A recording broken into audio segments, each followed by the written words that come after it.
میں گزارش کر رہا ہوں حجت الاسلام والمسلمین علی جناب مولانا ذیشان حیدر صاحب قبلہ سے کہ وہ اپنے خیالات کا اظہار کریں. آپ تمامی حضرات سے گزارش ہے کہ ایک بلند ترین نعرہ سلوات ان کا استقبال کریں. اللهم صل على محمد اعوذ باللہ من الشیطان الرجیم. بسم اللہ الرحمن الرحیم. نحمده ونصلی علی رسولہ الکریم. اما بعد قال اللہ تبارک و تعالی فی قرآن الکریم وهو اصدق الصادقین. بسم اللہ الرحمن الرحیم. ما ننسخ من آیت او ننسها نات بخیر منها او مثلها علم تعلم ان اللہ علی کل شیء قدیر. صدق اللہ العلی العظیم. ناظرین کرام، تفصیل کا کوئی موقع نہیں ہے. حد یہ ہے کہ مقدمہ ابھی بیان کرنے کا کوئی موقع نہیں، کیونکہ کافی دیر ہو چکی ہے اور ابھی بزرگان بھی باقی ہیں. میں فقط 2 سے 3 باتیں اپنے وقت کے اندر کہہ کے بات کو ختم کر دوں گا. ظاہر ہے کہ اتنے مقررین نے جو تقریریں کی اس میں ان شخصیات کی زندگی کے مختلف حالات کو بیان کیا اور بہترین تقریریں ہوئیں، اور جو حق تھا ان مرحومین کے سلسلے میں وہ تقریباً ادا ہوا. سب سے پہلی بات یہ ہے کہ پروردگار یہ آواز دے رہا ہے سورہ بقرہ کی آیت نمبر 106 میں کہ ما ننسخ من آیت او ننسہا، میں کسی بھی آیت اور نشانی کو نہیں ہٹاتا یا اس کو فراموش نہیں کرتا مگر یہ کہ اس سے بہتر یا اس جیسی آیت لا کر لوگوں کے درمیان رکھوں. اور تم کیا نہیں جانتے اس بات کو کہ خدا ہر شے پہ قادر ہے. ابھی جو ہمارا یہ جلسہ ہے، جو یہ سال ثواب کا جلسہ ہے، وہ شخصیات کے سلسلے میں ہے.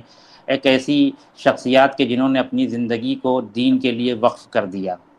سب سے پہلا سوال یہ ہے کہ انسان شخص سے شخصیت کی طرف کب سفر طے کرتا ہے؟ جب انسان اس دنیا میں پیدا ہوتا ہے تو وہ شخص ہوتا ہے، شخصیت نہیں ہوتا.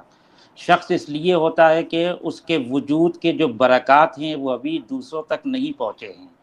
وہ ساری چیزیں وہ اپنے وجود کے اندر جمع کیے ہوئے، اور بالقوہ اس کے اندر بہت سی صلاحیتیں ہیں، لیکن جیسے جیسے وہ زندگی کا سفر طے کرے گا وہ اپنی صلاحیتوں کو بالفعل کرتا چلا جائے گا.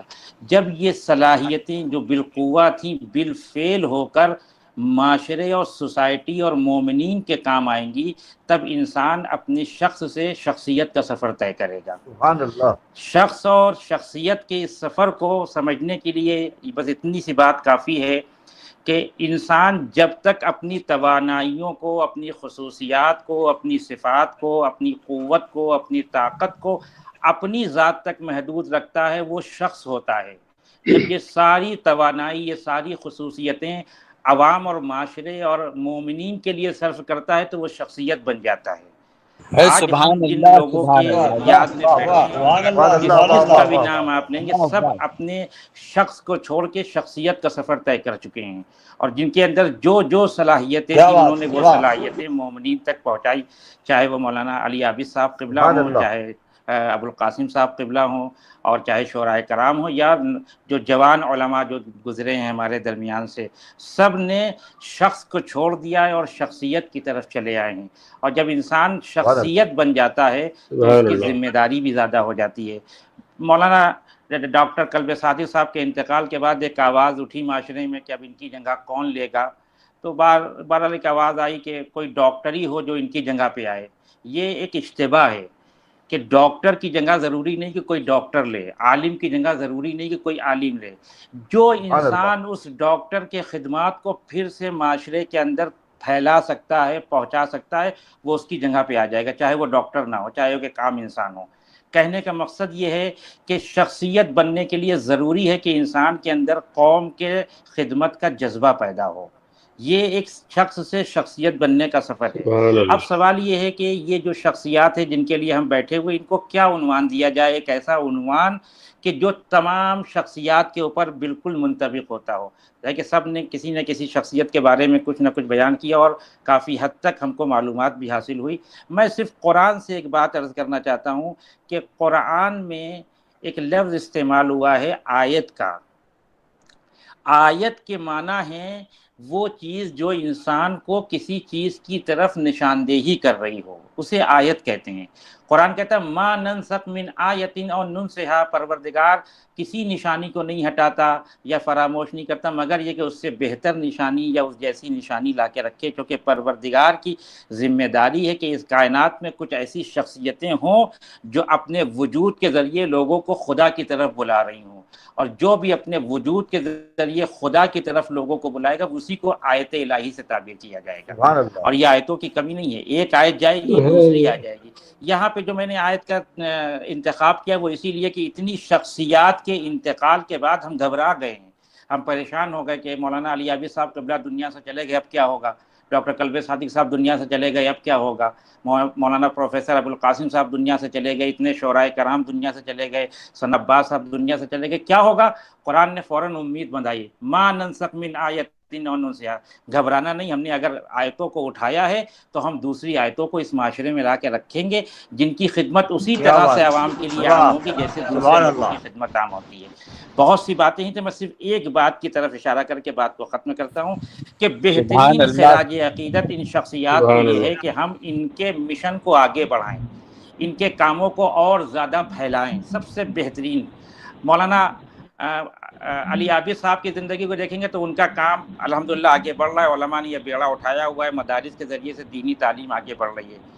ہمارے پاس بہترین خطیب ابھی بھی موجود ہیں کہ جو مولانا ابوالقاسم صاحب کی میراث کو آگے بڑھا رہے ہیں اور انشاءاللہ بڑھاتے رہیں گے۔ ہمارے پاس بہترین شاعر ابھی بھی موجود ہیں کہ جو رضا سرسوی صاحب اور عشرت لکھنوی صاحب کے اور طوفان دریابادی صاحب کی میراث کو آگے بڑھا سکتے ہیں، لیکن ایک باب ابھی بھی ہمارے پاس خالی ہے جس کی طرف توجہ دینا بہت ضروری ہے، وہ حکیم امت مولانا قلب صادق صاحب کی علمی کاوشیں ہیں جو قوم کے لیے ہیں، اس کی طرف متوجہ ہونا بہت ضروری ہے ہمارے لیے اگر واقعی ہم چاہتے ہیں کہ ان لوگوں کو خراج عقیدت پیش کریں، کیونکہ ہم سب جانتے ہیں، سب ایک معاشرے میں رہتے ہیں کہ ہمارے کیا علم کی جو ذبح حالی ہے اس کی سب متوجہ ہیں، جو علم ہمارے کیا جو اس طرح سے اصلی علم کی کمی پیدا ہو رہی ہے اس کی وجہ سے ہمارے بچے ترقی سے رک رہے ہیں، لہٰذا ہم ہی میں سے کچھ لوگ آگے بڑھیں جو ڈاکٹر قلب صادق صاحب کے اس مشن کو اور اچھے طریقے سے جس طرح سے انہوں نے قوم کے بچوں کی تعلیم کا انتظام کیا، عصری تعلیم کا، دینی تعلیم کا انتظام تو الحمدللہ ہو رہا ہے اور اس کو بھی بہتر بنائے۔ اور ایک بات بس میں عرض کرنا چاہتا ہوں کہ ایک جو تصور ہمارے ذہنوں میں ہے کہ یہ خمس زکوٰۃ کا پیسہ فقط اس سے مدرسے بن سکتے ہیں، امام باڑہ بن سکتا ہے، مسجد بن سکتا ہے، بالکل بن سکتا ہے، اس میں کوئی شک نہیں ہے، اگر اس کام میں ان پیسوں کو خرچ کیا جائے تو اس سے کوئی اشکال پیش نہیں آتا، لیکن یہ پیسہ فقط ان 3 کاموں کے لیے نہیں ہے، یہ پیسہ فقط ان 3 کاموں کے لیے نہیں ہے۔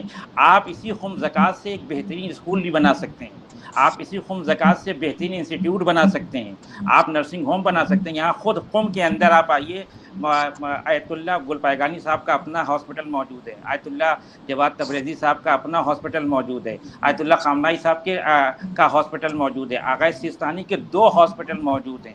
تو یہ راستہ جو قلب صادق صاحب ہم کو دکھا کے گئے قوم کے لیے کہ قوم کے بچوں کی تعلیم کا انتظام کریں، یہ کام اگر ہم نے کیا اور کچھ لوگ آگے آئے اور صدق دل سے بغیر کسی نام و نمود کے، یہ بات بالکل طے ہے کہ اگر ہم اللہ کے لیے کوئی کام کرتے ہیں تو پروردگار کی ذمہ داری ہے اس کام کو منظر عام پہ لانا۔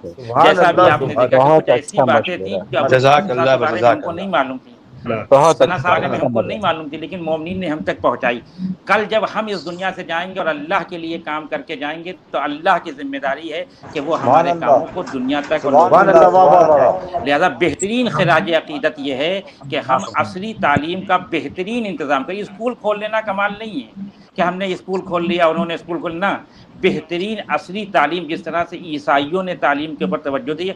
اب آپ جو وہابیوں کو برا کہتے ہیں کہ یہ جاہل ہوتے ہیں، اب تو وہ بھی عصری تعلیم کی طرف متوجہ ہو گئے ہیں، وہ بھی بہترین اسکول کھول رہے ہیں، وہ سمجھ رہے ہیں کہ جب تک عصری تعلیم دینی تعلیم کے ساتھ ملے گی نہیں اس وقت تک انسان منزل کمال پہ نہیں پہنچے گا۔